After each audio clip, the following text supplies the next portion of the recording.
kita akan membahas tentang sebuah pembahasan yang sangat mulia sekali, karena berkaitan dengan keimanan seorang muslim. Makanya para ulama mengatakan syaraful ilmi ala syarafil ma'lum. Jadi mulianya sebuah ilmu itu tergantung ilmu apa yang Anda pelajari.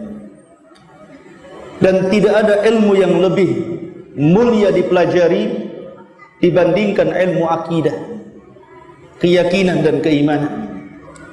Dan pada malam hari ini kita akan membahas tentang salah satu dari akidah ahli sunnah wal jamaah, beriman tentang titian siratal mustaqim. Ma'asyiral muslimin rahimani wa rahimakumullah.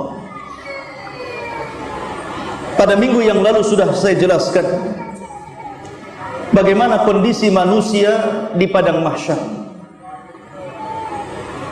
ketika Allah Subhanahu wa taala memerintahkan manusia untuk berkumpul dan digolongkan kepada sesembahannya masing-masing. Kemudian Allah Subhanahu wa taala memerintahkan mereka untuk masuk ke dalam jahannam. Maka tidak ada yang tersisa kecuali seorang mukmin atau orang-orang yang beriman, yang di dalamnya ada mukmin, ada fasik. Yang jelas mereka adalah bukan orang-orang kafir dan bukan orang-orang musyrik. Ma'asyiral muslimin rahimani wa rahimakumullah. Ketika Allah Subhanahu wa taala kemudian mendatangkan jahannam, waji'a yauma idzin bi jahannam, dan pada hari itu Allah datangkan neraka jahannam yang memiliki 70.000 tali kekang, di mana setiap tali kekang dipegang oleh 70.000 malaikat, menunjukkan besarnya jahannam. Bahkan Al-Imam Ahmad meriwayatkan dalam musnadnya dari Mujahid rahimahullahu ta'ala. Ketika itu Mujahid mengatakan, qala li Ibnu Abbasin radhiyallahu anhu, berkata kepadaku sahabat Ibnu Abbas, turjumanul Quran. Maka Ibnu Abbas mengatakan, ya Mujahid, atadri ma si'atu jahannam? Wahai Mujahid, tahukah kamu berapa luasnya neraka jahannam itu? Maka Imam Mujahid mengatakan, qultulah, aku tidak tahu. Maka kemudian Abdullah bin Abbas mengatakan, ajal wallahi ma tadri, tentu kamu tidak tahu men. Inna baina sahmati udhuni ahadihim ila atikihim alwahid min ahlin nar masiratu sab'ina kharifah. Kata Abdullah bin Abbas radhiyallahu an, dia mengatakan sesungguhnya jarak antara telinga, ini telinga penduduk neraka jahanam sampai ke bahunya. Jadi jarak antara telinga sampai ke bahunya ini seperti orang melakukan perjalanan sab'ina kharifah, 70 tahun. Anda bisa bayangkan, kalau panjang lehernya saja penduduk neraka itu sejauh perjalanan 70 tahun, menunjukkan bahwa orang-orang di neraka itu besar. Bahkan dikatakan giginya saja seperti gunung Uhud. Itu giginya. Ya. Artinya di sini kalau satu orang saja digambarkan begitu besar, sementara penduduk neraka itu sangat banyak dan lebih banyak dibandingkan penduduk sorga. Maka Abdullah bin Abbas ingin membayangkan bahwa jahannam itu luas, lebar. Karena orang yang masuk di situ saja bukan sekecil-kecil antum, tapi orangnya besar-besar. Kemudian Ibnu Abbas radhiyallahu anhuma mengatakan, tajri fiha baina sakhmati udhunihi ila atikihi audiyatul qihi waddah. Kemudian akan mengalir di antara telinga dan juga bahunya sebuah lembah yang isinya adalah air nanah dan darah. Kemudian Imam Mujahid mengatakan, apakah yang dimaksud anhar, sungai-sungai wahai Ibnu Abbas? Ibnu Abbas mengatakan bal audiyah, bahkan lembah yang berisi nanah dan darah. Kemudian Ibnu Abbas bertanya lagi, ya Mujahid, atadri si'atu jahannam, tahukah kamu berapa luasnya jahannam? Maka Imam Mujahid mengatakan, la, saya tidak tahu. Maka Abdullah bin Abbas mengatakan, ajal wallahi la tadri, tentu memang kamu tidak tahu. Kemudian Ibnu Abbas mengatakan, haddatsatni Aisyatu radhiyallahu anha, telah menceritakan kepadaku Aisyah radhiyallahu anha, annaha sa'alat Rasulullah sallallahu alaihi wasallam an qaulihi azza wa jal wal ardu jami'an qabdatuhu yaumal qiyamah was samawat matwiyatun biyamini. Sesungguhnya Aisyah radhiyallahu anha pernah bertanya kepada Rasul tentang firman Allah Subhanahu wa taala, dan bumi berada di genggaman Allah pada hari kiamat, dan seluruh langit akan digulung dengan tangan Allah Subhanahu wa taala. Maka Aisyah radhiyallahu anha mengatakan, aina yakunun nas idzan ya Rasulullah? Kalau begitu, di mana manusia ketika itu? Ketika bumi berada di genggaman Allah, kemudian langit digulung oleh Allah Subhanahu wa taala. Maka Nabi sallallahu alaihi wasallam mengatakan, ketika ditanya, hum ala jisri jahannam, maka mereka berada di jembatan neraka jahannam. Ma'asyiral muslimin yang dimuliakan Allah Subhanahu wa taala, kita tahu bahwa definisi sirat ataupun titian jahannam adalah jisrun mamdudun fauqa jahannam, sebuah jembatan yang terbentang dan di bawahnya jahannam. Dan antum tahu bahwa warna api neraka jahannam itu bukan merah tapi hitam, artinya gelap gitu. Kalau jahannam saja sebesar itu ditarik oleh 70.000 malaikat setiap satu tali kekang, sementara tali kekang yang mengikat jahannam itu 70.000 juga jumlahnya, maka jembatan itu sangat panjang sekali. Jembatan itu sangat jauh sekali. Kemudian Nabi sallallahu alaihi wasallam sampai-sampai menyebutkan tentang sifat daripada jembatan itu. Dalam sebuah riwayat, Nabi sallallahu alaihi wasallam mengatakan, yudha'ul jisru ala matni jahannam, maka akan diletakkan jembatan itu di atas neraka jahannam. Kemudian Nabi sallallahu alaihi wasallam mengatakan, sifatnya itu adaqqu minasy'ari, lebih lembut daripada rambut antum itu. Wa ahaddu minas sayfi, dan lebih tajam dibandingkan tajamnya pedang.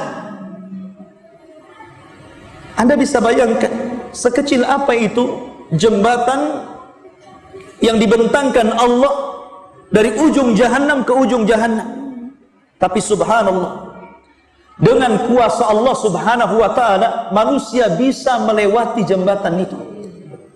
Allah yang berkuasa melewatkan orang di jembatan itu. Adapun bentuknya Allahu a'lam, karena ini alam gaib. Nabi hanya mensifati bahwa bentuk jembatan itu seperti itu. Jadi halusnya seperti rambut dan tajamnya seperti pedang, bahkan lebih tajam dibandingkan pedang. Ya, Anda saja kalau membentang tali layangan, ya kan, layangan untuk aduan itu kan dikasih kaca, itu bubuk kaca, itu saja kalau seandainya mengenai badan kita, itu sudah terluka, kita sudah tersayat dengan benang itu. Ini di dunia ya, tentu jembatan itu tidak seperti benang itu, tapi lebih daripada itu. Ma'asyiral muslimin rahimani wa rahimakumullah. Dan kita tahu bahwa kita tidak boleh mentakwil perkara ini. Tidak boleh mentakwil bahwa jembatan ini begini dan begitu. Karena Nabi SAW yang mensifatkan seperti itu. Kita beriman saja. Jangan sampai kita mentakwil bahwa jembatan itu mustahil seperti ini, mustahil seperti itu. Berarti Anda tidak beriman dengan sabda Nabi SAW. Maka ini dinyatakan oleh seorang alim, Al-Imam As-Safarini, punya kitab namanya Aqidah Safariniyah. Beliau mengatakan dalam kitabnya Imam Safarini ini, wal haqqu anna as-sirat warada bihi al-akhbari as-sahihati wa huwa mahmulun ala zahirihi bi ghairi ta'wilin. Kata Imam Safarini rahimahullahu ta'ala, maka pendapat yang benar bahwa titian siratal mustaqim sebagaimana yang dijelaskan dalam hadis-hadis yang banyak yang sahih, hendaklah seorang muslim membawa nas itu sebagaimana zahirnya, tidak boleh ditakwil. Kalau Nabi SAW mengatakan bahwa jembatan itu sehalus rambut, Nabi mengatakan setajam pedang, ya sudah, kita tetapkan seperti itu. Itulah tandanya kita beriman kepada nas. Dan subhanallah, kita tidak bisa bayangkan bagaimana orang melewati itu. Al-Imam Al-Bukhari rahimahullahu ta'ala sampai membuat bab dalam sahihnya, babus sirat jisru jahannam. Bab yang bicara tentang sirat, dan sirat adalah jembatan yang terbentang di bawahnya jahannam. Kemudian Al-Hafidh Ibnu Hajar rahimahullahu ta'ala memberikan catatan kepada bab yang diletakkan Imam Bukhari. Beliau mengatakan, qala Imam Ibnu Hajarin as-siratu jisru jahannam, bahwa sirat itu jembatan yang terbentang di atas neraka jahannam. Ai huwa jisrun mamdudun ala matni jahannam liuburil muslimina alaiha ilal jannah. Maksudnya sebuah titian yang terbentang di atas neraka jahannam, dan seluruh kaum muslimin akan melewati titian itu, dan itu satu-satunya jalan menuju sorga. Tidak ada jalan kecuali ini. Makanya subhanallah, kata para ulama, ini ibtila. Ini ujian bukan hanya kepada orang-orang yang fasik saja, bukan hanya ujian kepada orang-orang munafik saja, tapi ujian ini juga berlaku kepada orang-orang yang beriman. Ujian yang sangat besar, karena harus melintasi titian ini.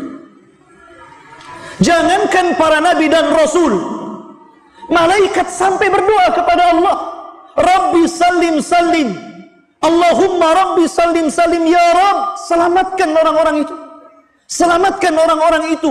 Itu malaikat. Bahkan para nabi dan rasul dikatakan dalam hadis yang sahih, wa da'watur rusul yauma idzin Rabbi salim salim. Dan doanya para nabi dan rasul ketika itu hanya mengatakan Allahumma salim salim, ya Allah selamatkan, ya Allah selamatkan umatku. Itu semua doanya para rasul. Makanya ketika itu tidak ada yang bisa menyelamatkan kecuali amal-amal antum. Nabi SAW pernah mengumpulkan seluruh keluarganya di Bukit Safa, kemudian mengatakan kepada salah satu putrinya Fatimah, dan mengatakan, ya Fatimah binti Muhammadin salini ma syi'ti min mali, wallahi la ughni anki minallahi syai'ah. Wahai Fatimah, putri Muhammad, mintalah sesukamu dari harta-hartaku, Sebab pada hari kiamat, demi Allah, aku tidak akan mampu menyelamatkan kamu sedikit pun. Kalau Fatimah bintu Rasulullah tidak bisa diselamatkan oleh Nabi sallallahu alaihi wasallam, padahal dia sayyidul awwalin wal akhirin, pemilik kunci surga, pemimpin para nabi dan rasul, di tangannya syafaatul uzma, itu Fatimah tidak bisa diselamatkan Rasul. Apalagi Anda. Anda bukan keturunan Nabi, Anda bukan Habib ya. Anda ini ya mungkin Nabi Adam turunannya, bukan Nabi Muhammad ya. Akan tetapi ikhwatu fiddin, kalau Fatimah saja tidak bisa diselamatkan oleh Nabi sallallahu alaihi wasallam, bagaimana kita? Itulah yang ditangisi Aisyah radhiyallahu anha. Ketika suatu ketika Nabi sallallahu alaihi wasallam berada di gilirannya, kemudian Aisyah memandang wajah Rasul yang sudah sepuh dan sudah menua. Tiba-tiba tetesan air matanya mengenai pipi Rasul. Kemudian Nabi sallallahu alaihi wasallam bangkit dan duduk dan memandang wajah Aisyah radhiyallahu anha. Ketika itu Rasul mengatakan, "Ya Aisyah, lima tabki?" Wahai Aisyah, kenapa menangis? Walimad dumu, dan apa itu air matamu? Aisyah hanya mengatakan, "Ya Rasulullah, tazakkartu yaumal qiyamah." Wahai Rasul, aku teringat hari kiamat. Kemudian Nabi sallallahu alaihi wasallam mendengarkan apa yang dikatakan Aisyah. Kata Aisyah radhiyallahu anha, "Ya Rasulullah, atadhkuru bi ahlika yaumal qiyamah?" Wahai Rasul, apakah engkau akan ingat aku pada hari kiamat? Maka Nabi sallallahu alaihi wasallam mengatakan, "Amma fi thalathati mawatin fala yadhkuru ahadun ahada." Wahai Aisyah, adapun di 3 tempat orang tidak ingat siapapun. Kemudian Rasul menyebutkan salah satunya indas sirat, ketika berada di titian siratal mustaqim. Orang tidak akan ingat siapapun. Disitulah Nabi sallallahu alaihi wasallam mengatakan, hatta ya'lamal 'abdu hal yamurra 'ala sirat aw yasquta fi jahannam. Sehingga hamba itu tahu, dan baru tahu dan akan tahu, apakah dia akan berhasil untuk menyeberangi siratal mustaqim, ataukah dia justru terjerembab ke dalam jahannam. Na'udzubillah. Ketika itu orang tidak ingat siapapun, ikhwan. Antum akan sibuk dengan sendiri-sendirinya. Ma'asyiral muslimin yang dimuliakan Allah Subhanahu wa taala, ketika Allah Subhanahu wa taala mengumpulkan orang awal dan orang akhir, dan betapa banyak manusia yang sudah dikubur sebelum kita, sesudah kita, dan sebelum kita sudah banyak, bahkan ada kuburan yang ditumpuk-tumpuk, artinya jumlah mereka banyak sekali. Lah jumlah yang banyak itu ikhwatu fiddin akan dikumpulkan di padang mahsyar sejak zaman Adam alaihi salatu wassalam sampai kepada umat Muhammad yang terakhir meninggal dunia. Anda bisa bayangkan jumlah mereka banyak sekali. Ketika itu mereka digiring oleh Allah Subhanahu wa taala. Ketika ikhwatu fiddin yang dimuliakan Allah Azza wa Jalla, Allah pisahkan antara orang-orang mukmin dan orang-orang kafir dan musyrik. Disinilah Allah Subhanahu wa taala firmankan, "Fahduhum ila siratil jahim." Giring mereka menuju titian neraka jahim, neraka jahannam. Waqifuhum innahum mas'ulun. Kemudian hentikan mereka, karena mereka akan ditanya tentang 4 perkara, tentang umurnya, tentang waktu mudanya, tentang hartanya, dan tentang ilmunya. Adapun orang-orang kafir, maka menjadi perselisihan para ulama, apakah mereka sempat melewati sirat ataukah tidak sempat melewati sirat. Ada yang mengatakan mereka sempat melewati sirat, karena Allah yang mengatakan, "Wa in kuntum illa wariduha kana ala rabbika hatman maqdiyah." kalian semua akan melewati siratal mustaqim, dan itu merupakan ketetapan Allah Azza wa Jalla. Tapi sebagian ulama akidah mengatakan tidak. Orang-orang kafir, orang-orang musyrik, setelah mereka dikumpulkan dengan sesembahan yang mereka sembah di bumi, maka mereka akan dipisahkan. Orang-orang kafir akan dipisahkan, orang-orang musyrik akan dipisahkan dari orang-orang yang beriman, dan kepala mereka adalah iblis laknatullah alaihi. Kemudian iblis akan berteriak, ya subura, ya subura. Maka orang-orang di belakangnya mengatakan, ya subura katsira. Iblis akan mengatakan, duhai hancurlah aku, duhai hancurlah aku.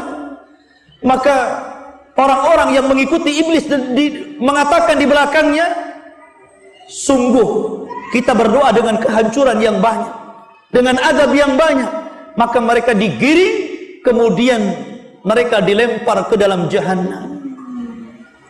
Disitulah Adam alaihi salatu wassalam, sebelum melempar seluruh penduduk neraka ke dalam neraka, Adam dipanggil oleh Allah Azza wa Jalla. Kemudian Allah mengatakan, ya Adam, panggil utusan-utusan neraka. Adam heran ketika itu. Siapa utusan-utusan neraka itu, wahai Rabb? Maka Allah Subhanahu wa taala mengatakan, setiap 1999 masukkan mereka ke dalam neraka. Kemudian satu masuk surga. Dari sini menunjukkan bahwa penduduk neraka itu banyak. Karena dari 1999 satu yang selamat. Ma'asyiral muslimin rahimani wa rahimakumullah, dan mereka dimasukkan semuanya ke dalam jahannam. Na'udzubillah. Maka yang tersisa siapa? Orang-orang yang beriman, orang-orang fasik, dan orang-orang munafik.